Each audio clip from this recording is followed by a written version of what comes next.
માલપુર તાલુકાનું ઉભરાણ 5000 ઉપરની વસ્તી ધરાવતું શહેર છે તેમજ વેપારી મથક હોવાને કારણે આસપાસના 10 ગામોના લોકોની અવરજવર રહેતી હોય છે। ઉભરાણ શહેરનું જાહેર શૌચાલય જર્જરિત અને સ્વચ્છતાનો અભાવ હોવાથી બહારથી આવતા લોકો ખુલ્લામાં જવા મજબૂર બન્યા છે।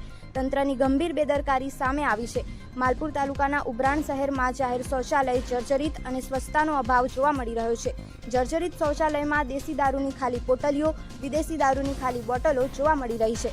ઉભરાણ શહેર વેપારી મથક હોવાથી 10 ગામોના લોકોની વેપાર અને ખરીદી અર્થે અવરજવર રહે છે। 2 વર્ષ અગાઉ બનાવેલું જાહેર શૌચાલય શહેરથી દૂર જર્જરિત તેમજ ગંદકી હોવાથી ઉપયોગ કરવામાં આવતો નથી। રાજ્ય સરકાર દ્વારા સ્વચ્છતા અંતર્ગત અનેક કાર્યક્રમો કરવામાં આવે છે। સ્વચ્છતા માટે વહીવટીતંત્ર પ્રતિબદ્ધતા દર્શાવીને નાગરિકોને સ્વચ્છતાનું મહત્વ સમજાવીને કાર્યક્રમ કરવામાં જોડાવા આહવાન કરવામાં આવે છે। ઉભરાણ પંચાયતના વહીવટદારને જાહેર શૌચાલય અંગેની જાણ ના હોવાનું બહાર આવ્યું છે।